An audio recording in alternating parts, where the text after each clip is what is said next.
Hello guys! At dahil taglamig, tayo gumawa ng sarili nating homemade ramen noodles.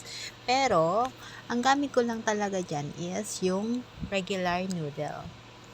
Yes, regular instant noodles na nilagyan ko lang ng medyo soup and egg and some lettuce.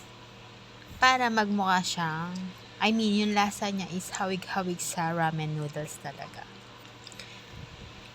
Watch out guys, so yummy. Especially ngayon malamig ang panahon, the best talaga to. So, ang ginawa ko lang dito, naghiwa ako ng lettuce. Lagay ko siya sa bowl syempre. Nag-boiled egg ako, meron akong organic egg, so yun ang ginamit ko. Dapat gagawin ko salted egg yan. Pero ang tagal, 45 days, 21 days, or 18 to 21, hindi ko mahihintay yun. Wala akong pasensya.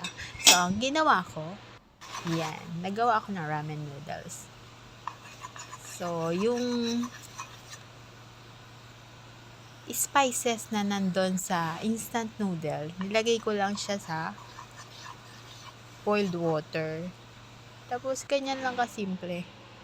Pero pinakuluan ko na yung noodle while ago Tapos, nilagay ko lang yung soup dyan. O, diba? Meron na akong ramen noodles. Ganon kasimple.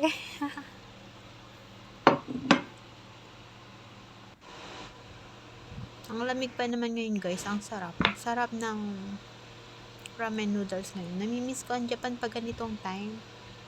Kasi doon ang sarap talaga ng mga noodles. And especially pag madaling araw, a pair of gyoza, the best. So, kain na tayo guys.